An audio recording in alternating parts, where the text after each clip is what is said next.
Let's explore the zero principle using this four-pan balance. The zero principle is an idea in mathematics that we use when we're combining numbers, especially positive and negative numbers. So let's explore that a little bit.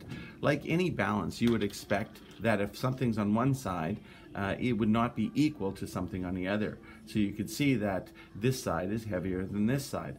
So if this was an equation, our equal sign would be right here. So 1 does not equal 0. We can see that because it's not balanced. But 1 does equal 1. And we can see that because it's balanced. So if we put 2 total on that side, again, not balanced, and 2 is balanced. So let's go back to that 1 on each side, or one side. So we know that 1 does not equal 0. So if I put 1 here, we know it will be balanced, but there's another way to do it. What if I put the 1 over here on that far side? Notice that we've got 1 in this tray, 1 in that tray, and it is balanced with 0. So that means that whatever's on this side of the equation has to be equal to what's on this side of the equation. We know that we have 1 here, so that must be a negative 1. 1 and negative 1 are called opposite numbers because they're the same distance to 0, but on opposite sides. Negative 2 and positive 2 are opposite numbers. When we have opposite numbers and we use them in math, that's called the zero principle. So although it looks like there's something there, the total sum of opposite numbers, of the same opposite numbers, is 0. So now let's see how we can use the zero principle to help us combining integers. So let's start with that. Let's start with 5. And let's take a look at 5, and we want to add 3. Now let's start, obviously we're starting with something that you can do very quickly in your head. Let's take 5 and we want to add it with 3. We want to take 5 and we want to combine it with 3. We can clearly see that that's 8. All right, well, what if we didn't start with 5? What if we started with negative 5? What if we started with negative 5 and we added 3? So now negative 5,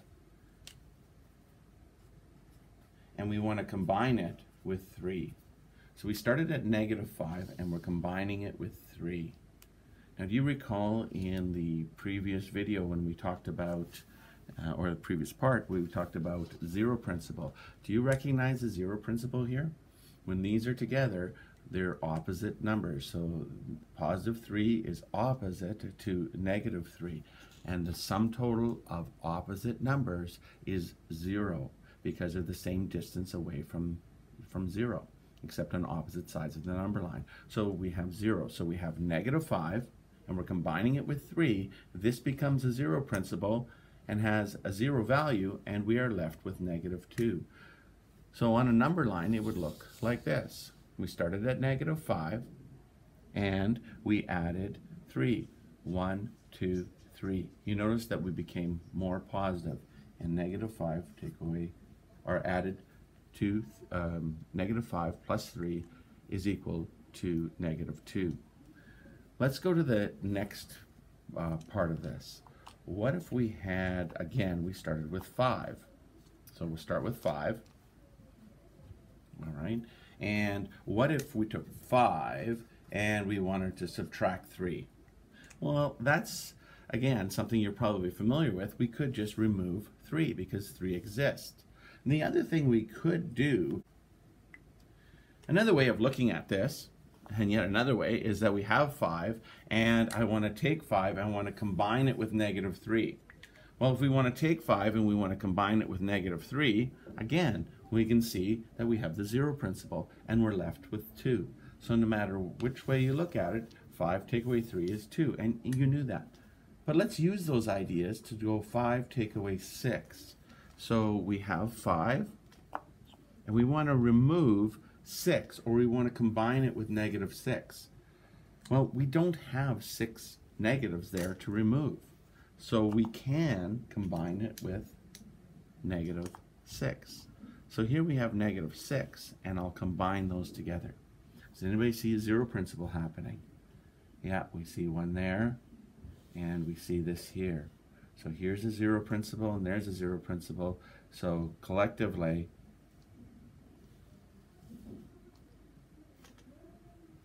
positive 5 and negative 5 are opposite numbers, and therefore their sum total is 0, and we're left with negative 1.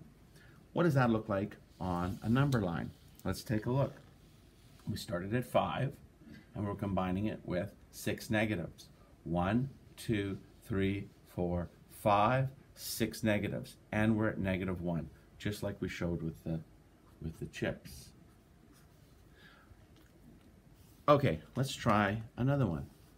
What happens if we start with, again, we start with negative 5.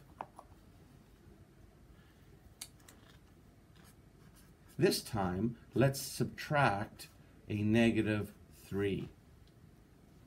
Well, if I look at this, I have negative 5, and I would like to remove 3 negatives. Do you see 3 negatives? Right there they are. So I want to remove 3 negatives. Where did that leave us? Left us at negative 2. That's interesting. Let's see that on number line. We have 5, negative 5, and we want to remove 3 negatives. There's 1 negative, 2 negatives. We've removed 3 negatives. The number becomes closer to the positives, and we get negative 2 equals negative 2. Negative 5, take away a negative 3, gives me negative 2.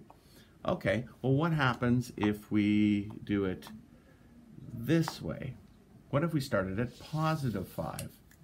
What if we started at positive 5 and we wanted to remove negative 3?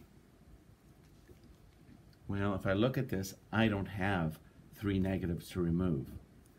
I see 5 positives, but I don't see any negatives. So if I add this, and this, and this, do you see that I'm really adding 0? Because these are opposite numbers. Negative 3 and positive 3 are opposite to each other, and so the sum total of this is 0. If I put this together, I still have a total of 5. I know there's more chips there than that, but it's still a total of 5 because this is the zero principle. Now I have a total of plus 5. Now, could I remove 3 negatives? Do you see 3 negatives we can remove? Absolutely, right there. And when I remove 3 negatives, I end up getting an answer of plus 8. So, how does that look like on a number line? I have 5, and remember I want to remove negatives. Remember when we removed negatives, I ended up getting more positive. So I remove 1 negative, 2 negatives, 3 negatives, and I'm at plus 8. So that's an example of how the zero principle helps us when we're combining integers.